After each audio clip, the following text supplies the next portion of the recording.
저는 이 말씀을 준비하면서 많은 주석을 보고 또 많은 그 동영상들을 이렇게 참고해서 제 자신을 보호하고 하나님의 말씀을 정말 이렇게 잘 이해할 수 있게 되는 특권을 갖게 된 것 같습니다. 오늘 그 에베소서 3장에 있는 말씀을 여러분과 함께 나눌 텐데요. 제가 제목을 붙였어요. 이 제목은 비밀. 정말 생각해 보면은 에베소 3장에 나와 있는 말씀은 정말 놀라운 말씀이었던 것 같습니다. 저 주변에 요즘 보면은 은행을 다니니까 돈 많은 사람들이 많거든요. 그 사람들이 돈이 얼마나 많은지, 그다음에 돈을 어떻게 벌었는지 이런 얘기들을 뭐 제가 지점장이니까 저한테 이제 많이 해주는데, 제가 최근에 좀 강력하게 쇼킹했던 사람은 한 6년 동안 아주 평범한 직장인이었던 사람이 어마어마한 부자가 되는 그 6년 안에 그런 얘기를 들었는데요. 본인의 어머니는 우유 배달을 했고 본인의 아버지는 월급쟁이였는데 여러 가지의 이유로 급여가 차압이 되어서 급여를 받을 수가 없고 자신도 부모님의 케어를 받지 못한 채 고시원 같은 곳에서 자기의 몸을 의탁해서 살았던 아주 불우한, 그리고 어떻게 보면 가난한 그런 직장인이었는데요. 이 사람이 작년 12월 현재로 월세만 6천만 원을 받는데요. 근데 이제 오늘 아침에도 이제 만났는데 오늘 현재는 어떻게 받습니까? 오늘 현재로 월세를 6억을 받는다고 그러더라고요. 얼마나 놀라운 일이지. 이 사람이 그 자기가 어떻게 부자가 되는지에 대한 거를 그 얘기해주고 싶어서 저에게 왔어요. 이제 왔는데 그 내용인즉슨 경매를 통해서 그렇게 부자가 되었더라고요. 경매하는 것을 자기가 지금은 아주 사람들에게 거의 무료로 가르쳐주고 있다고. 보니까 자기처럼 가난과 어려움 속에서 정말 이렇게 크게 부자가 될 수 있었던 거는 뭐 엄청난 그런 어떤 놀라운 어떤 비법이 있는 건 아니지만은 사람들이 잘 모르는 것 같다고, 그 비밀을 알려주겠다고 하면서 유튜브를 이렇게 하고 막 이렇게 무료로 자기의 그 노하우를 알려주더라고요. 이 비밀을 알게 되면 성경에 그 보면 여러 가지의 비밀들이 있고 비밀스러운 말씀들이 우리에게 있는데 성경에서 이렇게 비밀을 알게 된 사람 중에 한 사람이 우리가 알고 있는 사도 바울입니다. 오늘 이 사도 바울에 대한 얘기를 처음부터 풀어나갈까 싶은데요. 사도 바울은 세계 최초로, 그리고 세상이 창조된 이래로 처음 이 비밀을 알고서 엄청난 흥분을 했어요. 자기가 갖고 있는 모든 걸음들을, 자기가 갖고 있는 모든 생각들을 다 멈춰놓고 거기에 전부를 건 사람입니다. 이 비밀의 가치가 실로 정말 엄청나다고 판단을 한 거죠. 다 주어도 아깝지 않다는 그런 생각을 했을 정도니까 이것이 얼마나 대단한 비밀이었을까 싶은 생각이 듭니다. 오늘 그 사도 바울이 알고 있었던 그 비밀, 오늘 저와 여러분이 함께 이제 공유하고 싶은데요. 그의 인생을 변하게 했던 그 비밀은 바로 오늘 성경 본문에 있는 에베소서 3장 6절에 있는 그 말씀입니다. 오늘의 제목은 비밀이고요. 3장 6절에 있는 말씀으로 시작하도록 하겠습니다. 제가 한번 읽어보죠. 그 비밀의 내용인즉 이방 사람들이 복음을 통하여 그리스도 예수 안에서 유대 사람들과 공동 상속자가 되고 함께 한 몸이 되고 약속을 함께 가지는 자가 되는 것입니다. 이 비밀의 내용이 에베소 3장에 명확하게 내용이 이거다라고 나와 있어요. 3장 6절에 보면은요, 원래 바울은 정통 유대인이잖아요. 유대인 중에서도 유대인이잖아요. 유대인들은 당시에 선민의식이 있었어요. 나만. 우리 유대인들은 아마 메시아가 와서 우리를 구원해 주실 거야, 이런 것들을 오랫동안 기다려 왔거든요. 그리고 이방인들은 거의 뭐 쓰레기, 원수 취급했어요. 그런 상태였는데 오늘 여기에 보면은 이 비밀의 내용이 이방 사람들에게도 복음을 통해서 말하자면은 이방 사람들도 구원이 있다. 이거를 바울은 세계 최초로, 그리고 그 당시에 처음으로 이 비밀을 계시를 통해서 받게 된 거예요. 세상에 차별이 많잖아요. 보면은. 근데 뭐 인종 간의 차별도 있고 학벌, 출신, 소득, 지역 차별이 엄청 많은데 바울은 알게 된 거예요. 하나님이 이방인을 차별하지 않고 구원의 계획에 유대인과 함께 정말 모두를 함께 구원해 주시는구나. 이걸 알게 된 거죠. 그래서 여기 보면 그리스도 예수 안에서 이방 사람들이 유대 사람들과 공동 상속자가 된다고. 그리고 함께 한 몸이 될 거라고. 그리고 약속을 함께 가진 자가 될 거라고. 이 내용이 정말 우리는 지금 아무렇지도 않잖아요. 사실은 지난 2000년 전에 바울이 이 얘기를 처음 들었을 때는요, 사실 그 시간에 바울은 무릎을 탁 치면서, 이야! 하나님께서 나에게 이렇게 어마어마한 비밀을 나에게 알려주셨구나. 도대체 이방 사람들에게 구원이 있다는 거야? 대단한데 이런 흥분을 감출 수가 없던 거죠. 그리고 믿을 수가 없지만 하나님은 계시를 통해서 바울에게 그것을 전하라고 미션을 주신 거예요. 3장 6절에 보면 거기에 비밀의 내용은 처음에 보면 이방 사람들이, 유태인들이 아니라는 거죠. 복음을 통하여 그리스도 예수 안에서. 예수님이 오시기 이전에는요, 구원이, 유태인들은 어떻게 생각했냐면 메시아가 와서 우리 유태인들을 구원해 줄 거야, 이렇게 생각했던 거죠. 예수님이 왔는데 예수님을 메시아라고 생각 안 했잖아요. 근데 예수님을 통해서 구원이 된다라고 하는 새로운 모델을 바울이 제시한 거예요. 유태인들이 어떻게 됐겠어요? 완전 뒤집어진 거죠. 바울을 잡아서 죽이려고 그러는 거예요. 그게 말이 되냐고, 예수가 무슨 메시아냐고, 이런 상황이었던 거죠. 근데 바울이 여기서 담대하게 얘기하는 거예요. 예수 그리스도 안에서 구원이 있다고. 그야말로 초대교회 시대의 사람들에게 예수님이 오직 구원의 통로라는 거, 메시아라는 거를 얘기해 준 거예요. 이 믿을 수 없는 엄청난 충격을 그때 전한 거죠. 그때 전했지만 믿는 사람이 있을 수도 있었고 믿지 않는 사람들도 있었고, 오늘날 유대인들은 또 예수님을 또 믿지 않잖아요.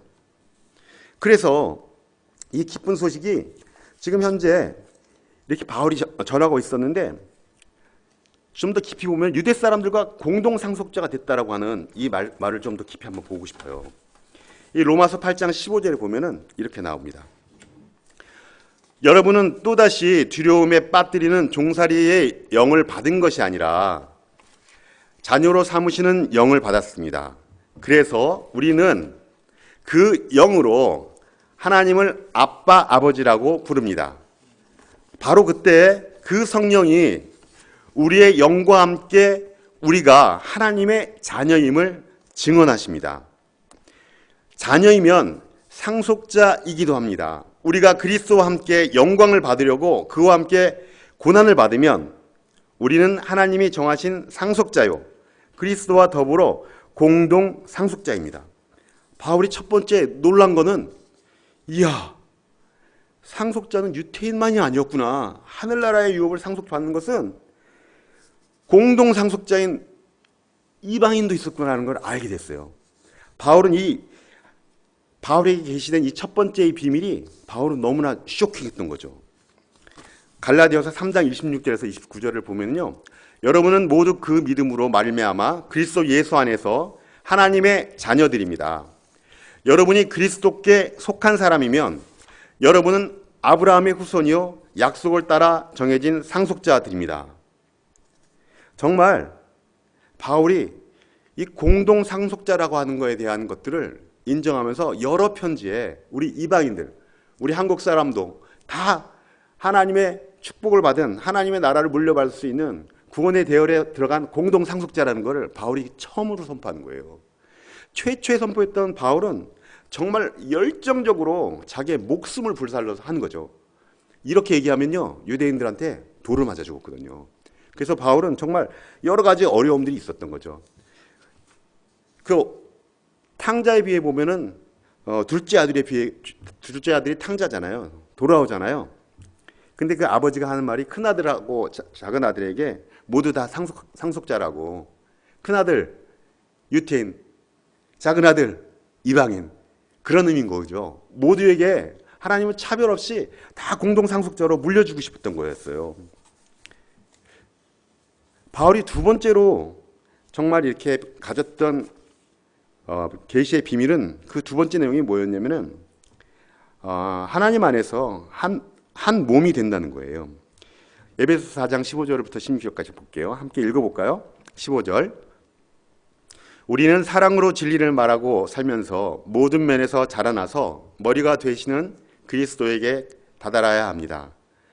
온 몸은 머리이신 그리스도께 속해 있으며 몸에 갖추어져 있는 각 마디를 통하여 연결되고 결합됩니다.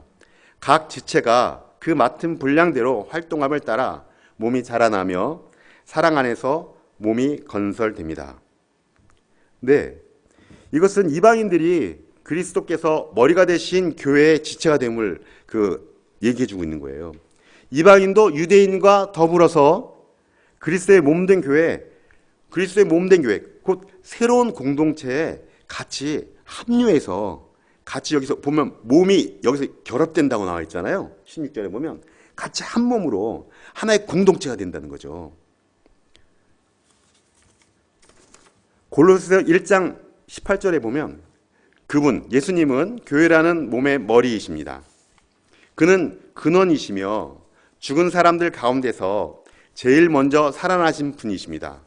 이는 그분이 만물 가운데서 으뜸이 되시기 위함입니다. 교회의 머리는 예수님이라고 나와 있어요. 우리도 교회를 나와서 이 머리이신 예수님의 지체로서 우리가 지금 살고 있지 않습니까? 이방인들이 원래 이런 계획이 없었던 거예요. 근데 하나님이 창세전부터 우리를 정말 이 비밀스러운 것들 오래도록 구약시대에 있는 많은 예언자까지도 다 숨겨놓고 예수님이 오시기 전까지도 다 숨겨놨다가 바울에서야 비로소, 예수님 시대에도 그게 드러나지 않았던 거죠.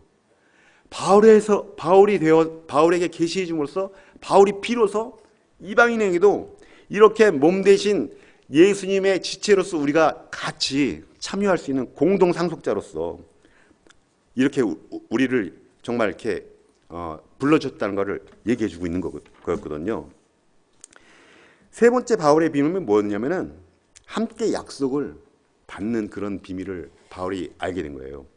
창세기 12장 1절부터 3절까지에 보면은 이 약속에 대해서 나오는 건데요.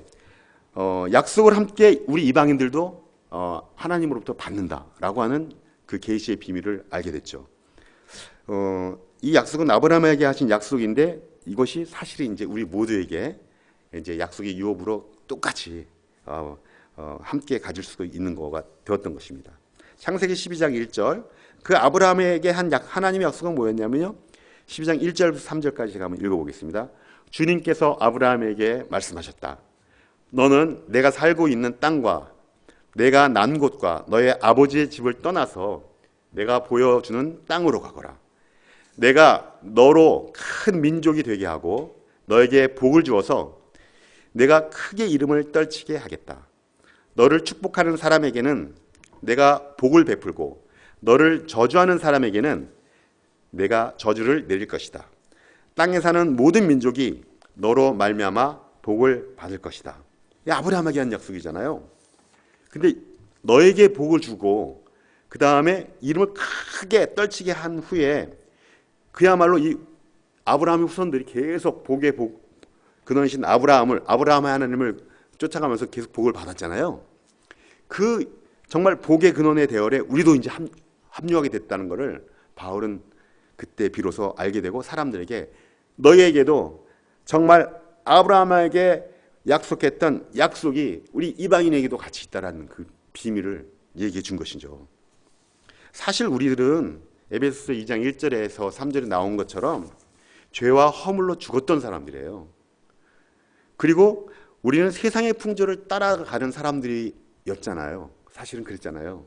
근데 예수님을 통하여 우리가 그 안에서 벗어나서 과거의 불순종의 자식에서 그리고 날 때부터 진노의 자식에서 우리가 풀려나서 정말 구원의 대열에 합류해서 약속의 땅에 우리가 지금 들어가는 그런 놀라운 그런 시간들을 우리가 보내고 있는 거 아닙니까?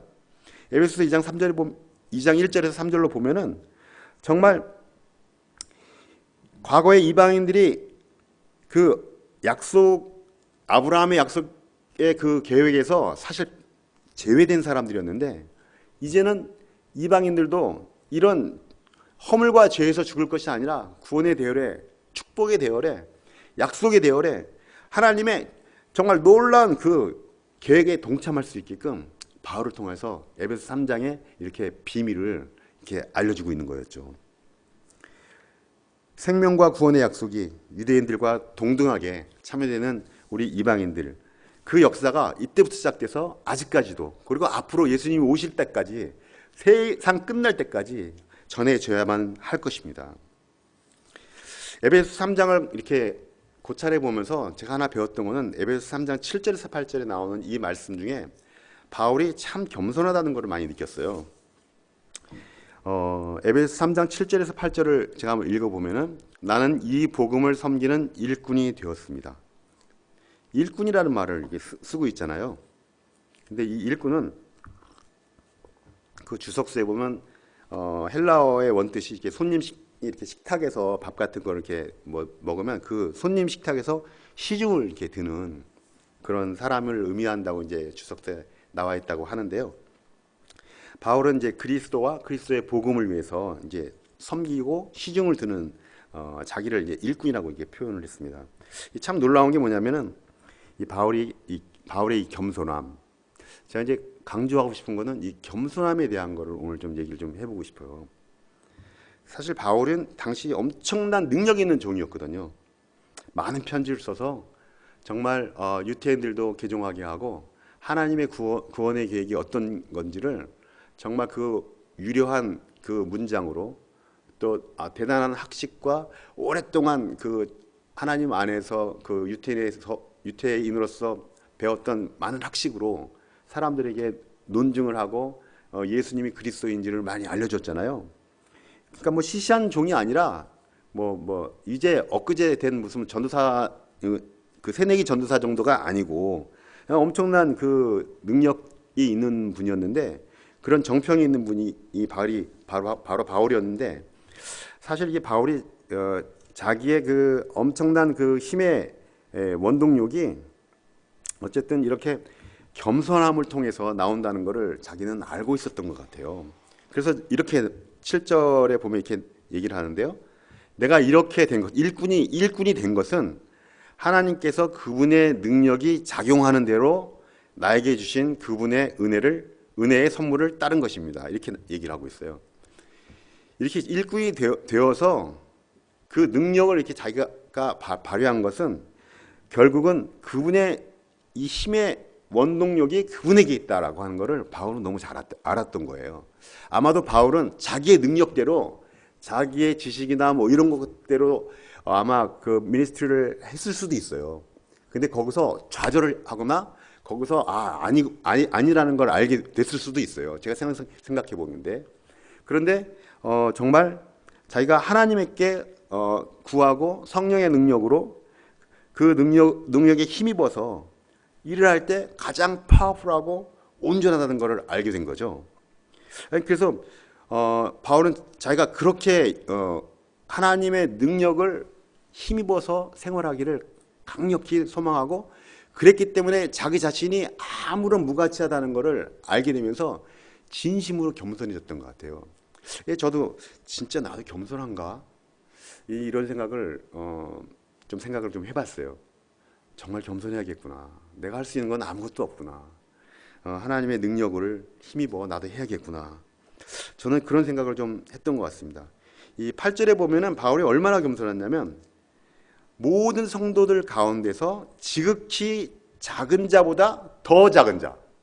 이 지극히 작은 자보다라고 하는 말을 주석서로 보면요, 한도 끝도 없이 저 끝도 알 수 없는 이런 뜻이라는 거예요. 옛날에 이게 시골에 가면 우물 같은 데 보면은 우물을 깊이 파잖아요. 이렇게 위에서 보면은 끝도 없이 보여요. 엄청 깊어 보이거든요. 근데 그 끝을 알 수 없는 저 바다의 그 깊이를 이해할 수 없을 정도로 한참을 내려간 그 끝도 없는, 그러니까 제일 밑에 작은 자보다도 자기는 더 작다고, 더 작은 자라고 생각을 했겠죠.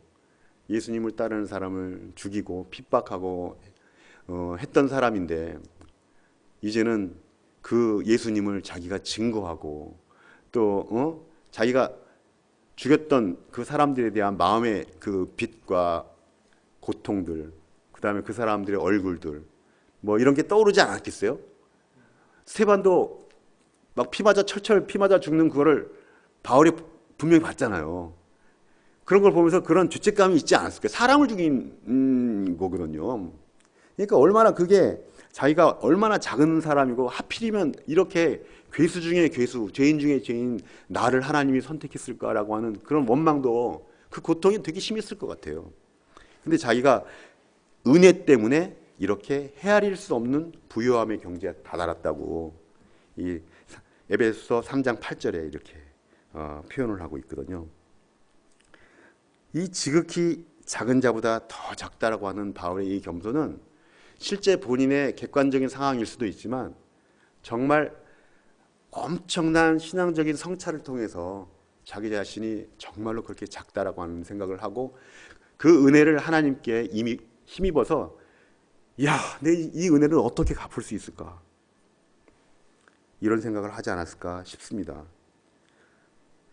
우리가 교만해서 그 한참 잘 나갈 때 정말 하늘을 찌를 듯한 그런 우리 운동에 그 영향력들이 있었잖아요. 저도 그 놀라운 그 자신감과 이런 거에 저도 압도되어서 이 교회에 처음 왔는데 와 보면 너무너무 사람들의 얼굴도 밝고 너무 자신감이 있었어요.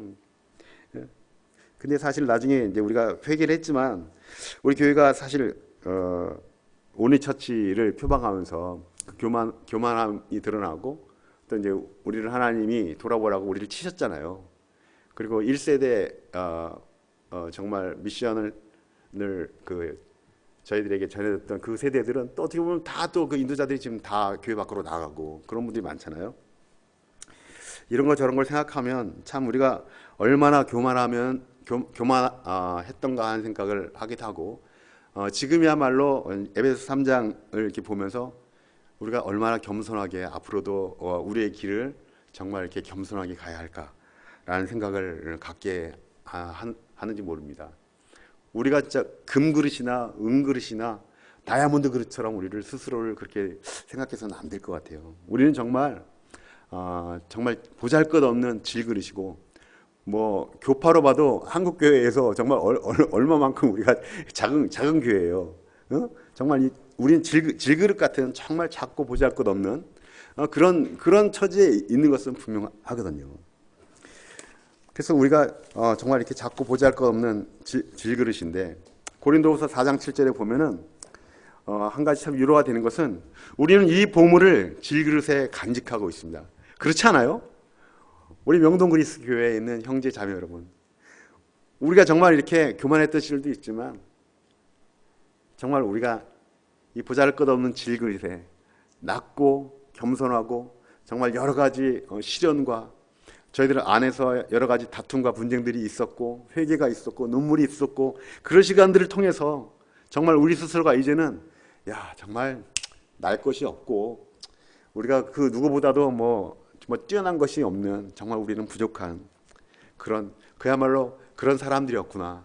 하지만 우리는 하나님을 사랑하는 마음들을 정말 갖고 성경대로 살려고 노력했고 그렇게 하고 싶은 것이 아직도 있고 하지만 우리 주님께서 은혜를 내려줘서 우리가 더 사랑하면서 이 교회 공동체가 선한 일을 할 수 있도록 우리가 정말 가고 싶은 그런 정말 너무나 하나님이 사랑하는 공동체이기를 원하는 그런 작은 질그릇이 아닙니까? 근데 이 질그릇에도 우리가 겸손하기만 한다면 엄청난 이 7절에 보세요. 고린도서 4장 7절에 보면 이 엄청난 능력이 하나님에게서 나는 것이지 우리에게서 나는 것이 아닙니다. 우리 질그릇에 겸손만 한다면 하나님이 우리 안에 어마어마한 능력과 은혜로 우리에게 채워주실 거예요. 어마어마한 당신의 놀라운 계획들을 우리에게 채워서 우리를 세상에 드러내지 않을까요?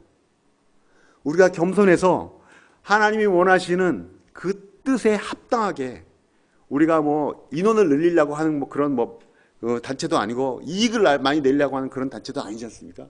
순수하게 하나님을 사랑하는 마음으로 간절히 우리가 하나님 앞에 겸손히 나갈 때 이 엄청난 능력, 정말 이 진리의 정상에서 맛볼 수 있는 그 기쁨들을 우리가 공유하고 서로에게 나누고 함께 이것은 우리의 공유가 아니라 우리 안에 있는 예수 그리스도의 능력, 그 다음에 성령님이 함께 하시는 그 능력, 그리고 정말 겸손할 때 보배스러운 그리스도의 능력이 우리 안에 사신 것처럼 우리가 그 능력으로 우리가 이 삶을 산다면 우리가 아무리 질그리지고 깨어진 밥그릇일지라도 하나님의 능력이 우리와 함께 하지 않을까요?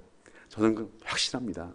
하나님은 겸손한 자를, 낮고 천한 자를 들어서 쓰신다는 것을 우리는 알고 있습니다. 성경은 얘기하고 있어요. 그런 사람들에게 헤아릴 수 없는 당신의 부요함을 부어주신다고.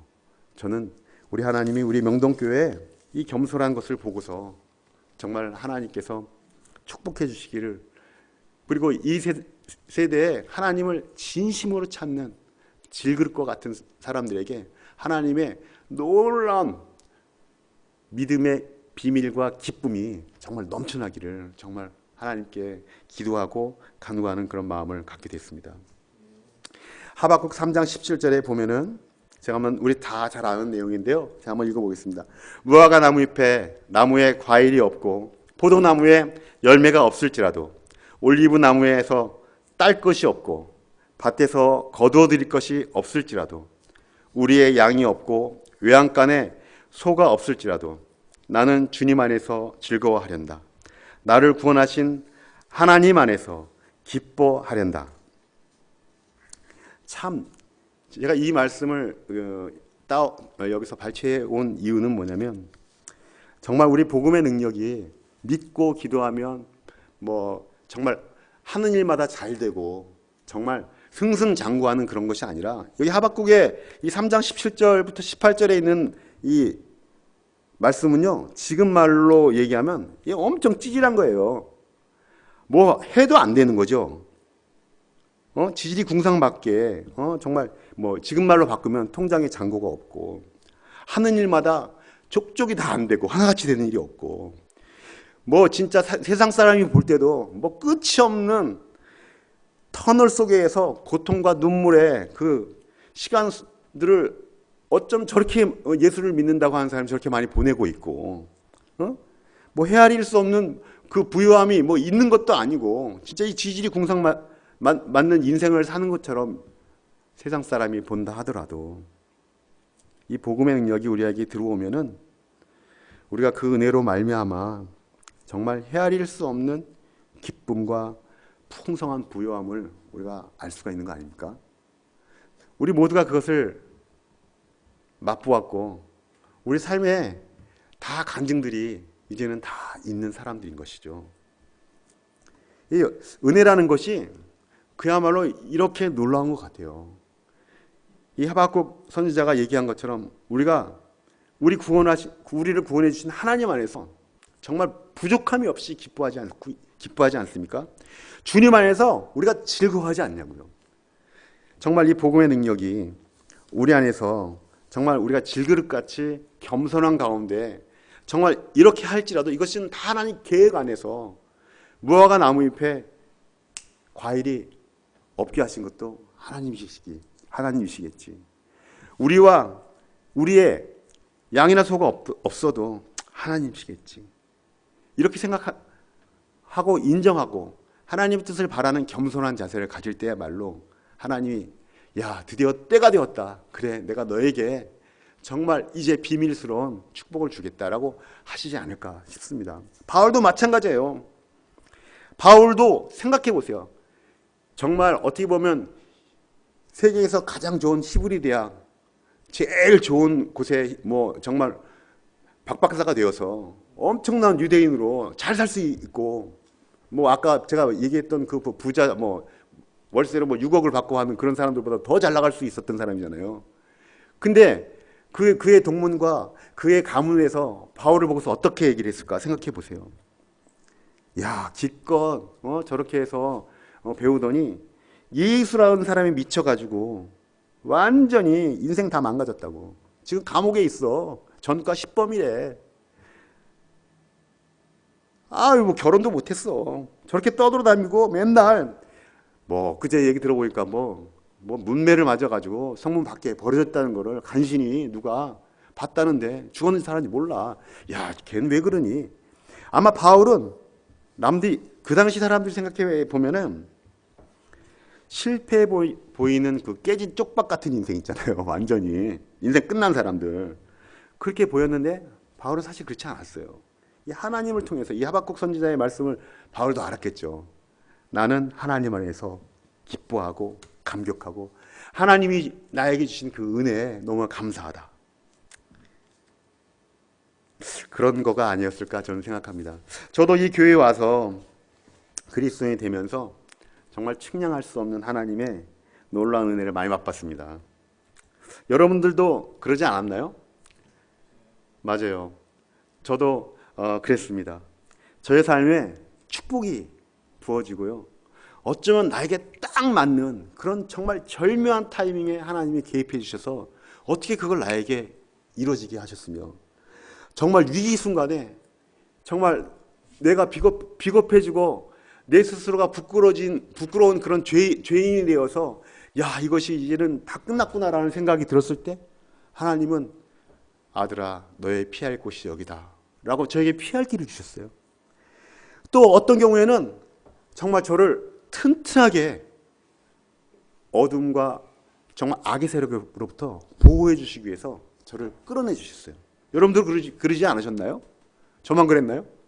우리 모두가 다 그랬습니다. 가만히 생각해 보면 우리는 사실은 우리 모두가 하나님의 풍성한 은혜를 받고 있어요. 이 은혜가 우리의 능력과 우리의 믿음과 우리의 노력으로 됐나요?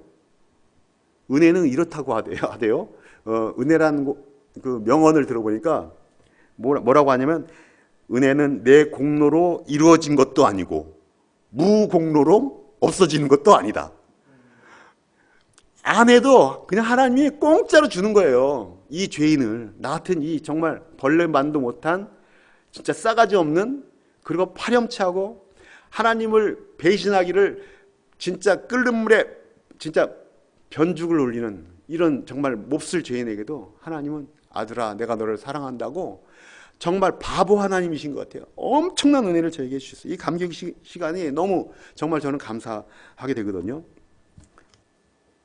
사실 그 감격에 우리 모두가 어디든 가고 언제든 따르고 그런 열정을 우리가 갖고 있었잖아요. 지난 시간 그렇게 우리가 얼마나 헌신을 했습니까? 이 하박국 3장 17절, 18절 그리고 바울의 겸손을 생각하면서 저는 이 생각했어요. 과거에 그랬지가 아니라 예수님이 바로 오늘 이 저녁에 만약에 오신다면 내가 과거처럼 정말 무엇을 우리 주님께 이 은혜의 고마와 드릴 수 있을까? 내가 이 보답을 한다고 그것이 정말 너무나 미미하겠지만 내 마음의 진심이 어떤 것을 정말 하나님께 드릴 수 있을까? 저는 참 반성도 많이 하고 돌아보기도 하고 깊은 생각을 해보기도 했습니다.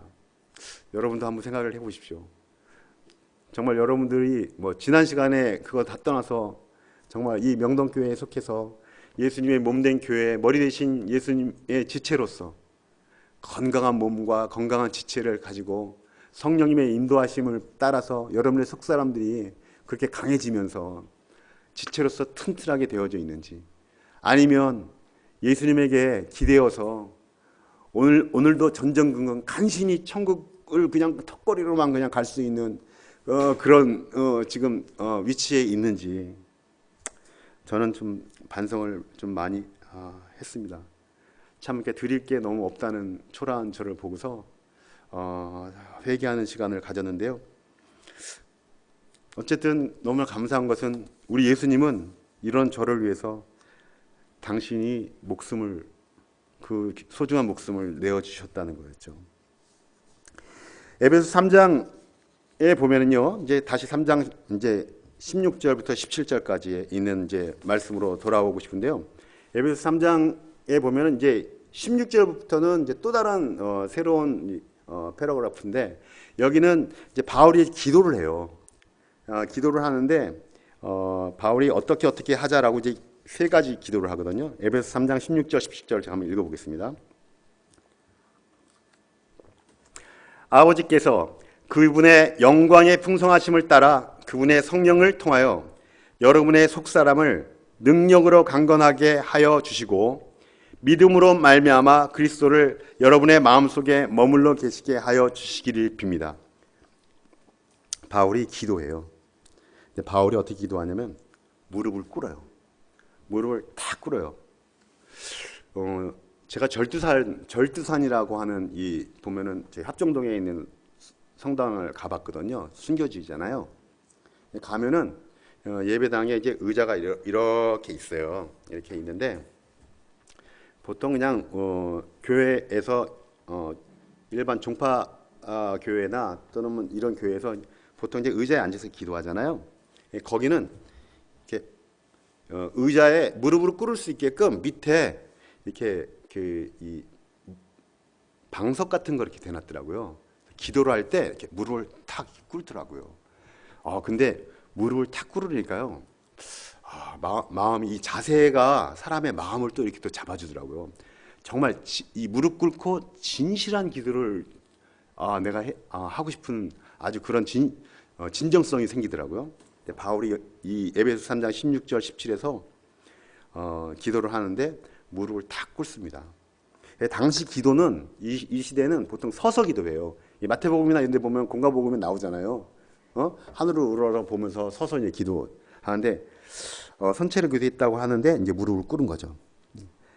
바울의 이 기도가 보면은 어떤 기도였냐면, 우리가 이제 육신이 병들면 의사를 찾아가지고 이제 병을 고치잖아요. 바울은 우리가 영적으로 병들면 마치 이제 피트니스 센터의 그 코치처럼 영적인 근육을 우리가 강하게 하기 위해서 우리의 영적인 병들이 이 치료되기 위해서 이 에베소 교회에 있는 사람들한테 이제 기도하는 거예요. 근데 어떻게 기도하냐면 속사람이 이게 쇠약해졌다면 영의 근육을 강하게 키워주도록 성령님께 기도하는 거예요. 성령님께 강건하게 해달라고 기도하는 거예요. 우리가 영적으로 혹시 우리가 조금 요즘 좀 드라이해졌다면 성령 하나님께 기도하는 게 좋을 것 같아요. 성령님, 저의 오늘 하루를 지켜주시기를 기도합니다. 성령님, 오늘 매 순간마다 저와 함께 동행해 주시고 저도 성령님의 능력을 의탁하기를 기도합니다. 이런 기도를 해보는 게 좋아요. 성령님께서는 우리를 지켜주시고 보호해 주십니다. 사실 겉으로는 멀쩡하지만 조금만 얘기해 보잖아요. 이상한 사람들이 많아요. 속이 병들어 있는 사람들이 많아요. 잘못 살고 있거나 지금 조금 예수님과 같이 동행하지 않고 있다는 느낌을 주는 사람들이 사실 많습니다. 우리 주위에 얼마나 많아요. 주일에는 그리스도이지만 평일에 그리스도인이 아닌 사람 많아요. 홍해를 건너왔지만 이스라엘 민족들이 정말 이렇게 불평하면서 다시 돌아가자고 하는 사람들 많아요. 자기가 세례를 받았지만 옛날의 풍습을 버리지 못하고 다른 사람 많아요.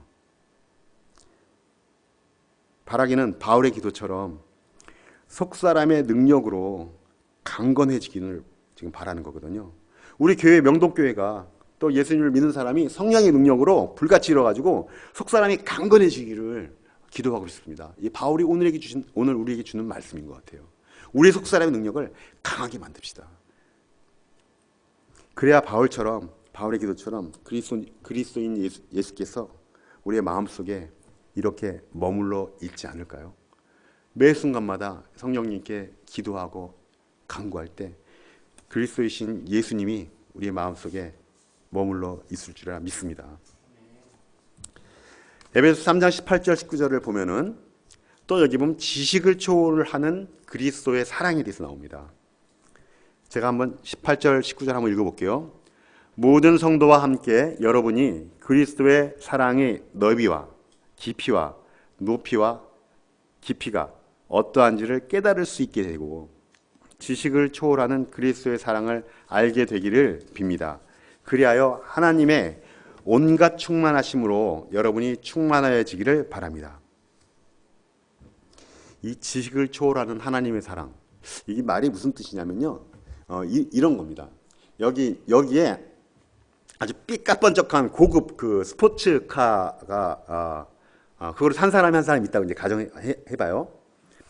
이 사람이 매일 아침에 나와가지고 이 스포츠카를 이제 마당에 딱 멋지게 세워놓고 운전석에 앉아서 시동을 탁 들고 부릉부릉 부릉부릉 하고서 뭐 엔진 소리가 얼마나 그 경쾌하고 신나게 이게 들겠어요. 그래서 딱 시동을 딱 끄고 다시 집으로 들어가서 있고 그 다음 날도 또 나와가지고 부릉부릉 부릉부릉 시동만 끄고 또 그렇게 주행은 안 하고 그 엔진 소리만 듣고 매일 그렇게 들어가면서 난 스포츠카가 진짜 끝내주는 게 하나 있어 이렇게 얘기를 한다면 사실 이 사람은 스포츠카를 안다고 할 수가 없어요. 이 지식을 초월하는 그리스도의 사랑을 우리가 알아야 돼요. 이 말이 무엇인지 우리가 알고 있는 것을 초월하는 사랑이 뭔지를 우리는 반드시 경험하고 알고 있어야 돼요. 제가 그걸 설명해 드릴게요. 스포츠카를 안다는 것은 뭐냐면 붕붕이 아니라 붕붕하고 끌고 대문 밖을 나가서 주행할 수 있는 도로에 가서 시속 180이든 200이든 한번 신나게 한번 속도감을 느껴서 가보는 거잖아요. 그래야지 이야 스포츠카 끝내주네 샥 가는 그 느낌, 그 스릴감 여러 가지 그런 거를 느끼는 것이 스포츠카인 거잖아요. 지식을 초월하는 하나님의 사랑이라는 건 이거예요. 시편 18장 29절 참으로 주님께서 나와 함께 계셔서 도와주시면 나는 날쌔게 내달려서 적군도 뒤쫓을 수 있으며 높은 성벽이라도 뛰어넘을 수 있습니다. 이건 뭐냐면요. 우리의 인생이 이런 정도면 정말 안 된다는 거죠. 그것은 지식을 초월하는 하나님의 사랑을 이해하려면 이렇게 해야 되는 거예요. 여기에 시편 18장 29절에 있는 것처럼 주님을 의지하고 적군을 향해서 막 달려가는 거예요. 높은 성벽이 있으면 뛰어넘는 거예요. 하나님을 의지하고 훌쩍 뛰어넘는 그 인생을 우리가 살아야 되는 거예요. 그런 인생을 우리가 만들어야 되는 거예요. 그게 아니면 그냥 스포츠카 엔진 소리만 듣고 한 발짝도 나가지 못하는 그런 인생을 사는 거거든요. 스포츠카를 끌고 나가야 돼요. 무슨 얘기냐면 하나님은 충만하신 하나님이라고 했잖아요. 그 충만함을 우리에게 주신다고 했어요. 그 충만함이 우리에게 들어오게 되면은 우리의 삶도 충만하고 우리의 얼굴이 빛나고 소금이 되고 빛이 되고 하나님의 복음의 능력이 우리를 통해서 뿜어져 나오는 거예요. 그리스도의 사랑을 모르고 한다면 안 되는 거예요. 좀 더 얘기해 보면요. 출애굽기 14장 15절에 이 현대인의 성경 이 버전을 보면 아주 잘 나와 있는데 이 모세에게 한 말이 나오거든요. 그때 여호와께서 모세에게 말씀하셨다. 너는 어째서 나에게 부르짖느냐? 야 이제 기도는 하지 마라. 아주 귀찮다. 내가 지금 얘기했잖아. 기도 난 다 들었어. 하나님이 그렇게 얘기하는 거예요. 야 모시가 너 맨날 그 찝찝짜고 맨날 기도만 하냐. 그냥 해. 내가 너에게 이미 능력을 줬다니까. 나가라고. 스포츠카를 줬어. 엔진만 걸지 말고 뛰어나가. 성벽을 뛰어넘어가라고. 하나님 뭐라고 하면 이스라엘 백성에게 모세야 앞으로 가라 명령을 내리라고. 왜 기도만 하고 있냐. 하나님 여기 앞에 홍해가 있어요. 어떻게 해요? 이걸 열어주세요. 야 그렇게 그 기도 내가 들었다니까. 이거 가라고 명령을 해야지. 그 물을 내가 열어줄 거 아니냐. 지식을 초월하는 하나님의 사랑은요. 하나님은 사랑이십니다. 여러분 머릿속에 사랑이 있으면 아무것도 없는 거예요. 그거는 스포츠카의 엔진밖에 아닌 거예요. 시동만 걸고 있는 거예요. 이제는 기도 그만하고 앞으로 전진해라. 벽이 있다면 뛰어넘어가라. 우리 삶의 벽이 얼마나 많습니까? 여러분 우리가 기도할 제목이 얼마나 많아요. 이루어지지 않은 우리의 꿈들이 얼마나 많습니까? 우리가 해야 될 길이 우리가 정작 이런 인생을 살고 그것도 경험해보지 못하고 죽어야만 합니까? 너무 아까운 거 아니에요? 저는 이 말씀을 준비하면서 야 진짜 내가 이제는 기도는 똑같은 기도는 하나님이 들어주셨는데 이제 하지 말고 앞으로 나가야겠구나. 그래야지 홍해가 갈라지는 거예요. 그래야지 그리스도의 사랑이 지식에 있는 것만이 아니라 완전하고 완벽하고 온전한 곳으로 나가는 거예요. 그래야지 그리스도의 사랑이 확실하게 깨닫는 사람처럼 돼서 스테반처럼 죽을 수 있는 거예요. 그래야지 스테반을 통해서 많은 사람들이 엄청난 감격과 도대체 저 사람이 죽는 이유가 예수 그리스도밖에 없다는 것을 분명하게 하는 그 죽음이 도대체 예수 그리스도가 누구인지를 강력하게 얘기하지 않았을까요?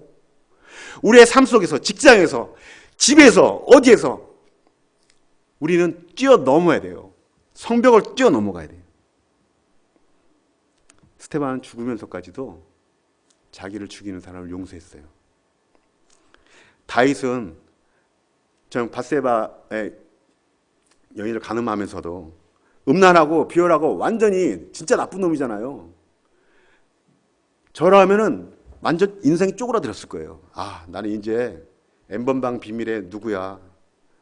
아, 나는 겉으로 교회 강단에서 이렇게 지난 20년 동안 잘난 체 막 했는데 나는 사실 그렇게 음탕한 놈이야. 만약에 이게 드러났다 봐요. 다윗 같은 경우에 뻔뻔한 놈이에요, 어떻게 보면. 하지만 다윗은 회개하고 자신의 지식에 사탄의 고발에 굴하지 않고 하나님을 바라보면서 겸손하게 회개하고 나의 능력이 아니라 무릎을 처절하게 꿇고 그 겸손함으로 성령의 능력으로 하나님의 깊은 바다의 수렁으로 뛰어든 거예요. 그래서 그 놀라운 다윗이 있는 거 아니겠습니까? 저도 그러고 싶어요. 마태복음 5장 38절에서 48절까지를 보면은요, 눈엔 눈으로 갚으라고 했지만 그걸 갚지 않을 수 있는 거, 우리가 지식은 갖고 있잖아요. 왼뺨을 맞으면 오른뺨도 돌려대라. 다 알고 있잖아요. 우리 지식이잖아요.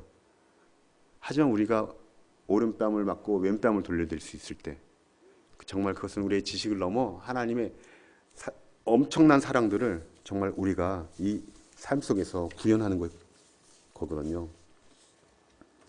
하늘에 계신 아버지가 온전하신 것처럼 우리 하나님의 사랑을 정말 우리가 진정으로 깨닫는다면 우리도 온전한 인격으로 하나님이 완전하신 것처럼 우리도 완전한 데까지의 믿음의 진도가 나아갈 것입니다.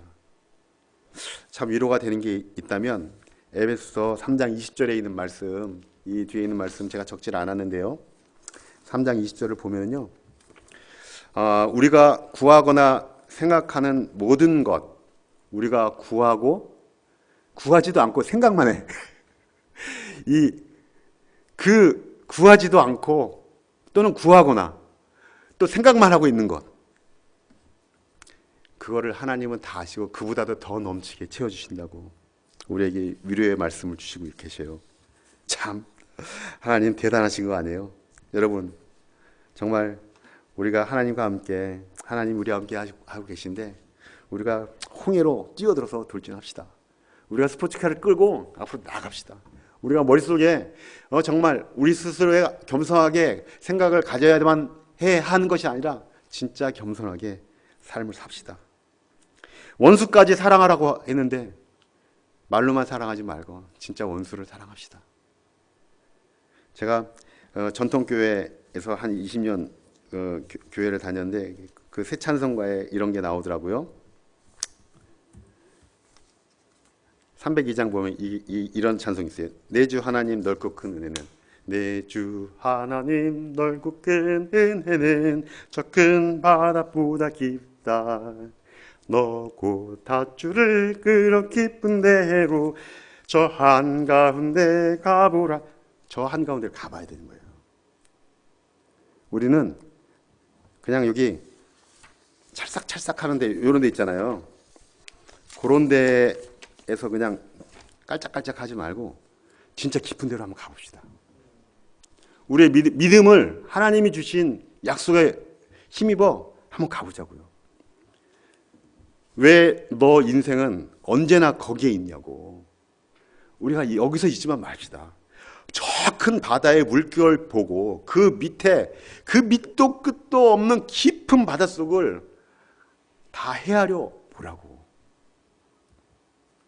많은 사람들이 그 얕은 물가에서 저 큰 바다를 가려고 했지만 그러다가 그냥 찰싹거리는 조그만 파도에 다 자빠져서 마음 약하게 믿음도 갖지 못하고 그냥 머리로만 알고 있는 그 지혜로 마음 약해서 가지 못하는 그런 인생을 우리가 살아야겠습니까?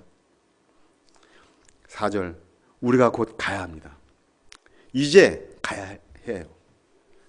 저 큰 은혜의 바다를 향해서 우리가 노를 져서 우리의 마음을 실어서 우리의 성령님을 의지해서 우리의 힘으로가 아니라 성령님의 힘으로 이 망망한 바다를 가면서 하나님의 은혜의 바다에 우리가 마음껏 배를 띄우고 주 예수의 은혜의 바다에 힘껏 노를 저어 가야 될 것 같습니다. 여러분, 오늘 에베소 3장 비밀, 이 비밀에 대한 것은 바울이 처음 알았지만 이제 모든 이방인들 그리고 오늘날 우리에게까지도 전해져서 이제는 더 이상 비밀이 되어진 것 같지는 않습니다. 하지만 아직도 이 세상에 하나님을 모르고 정말 어둠의 진노의 그런 자식들로 세상에서 고통받는 분들이 있는데 우리가 그들을 위해서 우리 하나님이 주신 놀라운 사명을 감당하기 위해서 우리가 한 지체로서 정말 아버지 하나님께 그 은혜에 보답하여 앞으로 나아가야 할 것을 여러분께 말씀드리고 이 비밀스러운 것들이 결코 헛되지 않도록 우리 함께 노력했으면 좋겠습니다. 제가 기도하고 마지막 우리 찬송을 우리 송금용 형제가 하고서 예배를 마치겠습니다.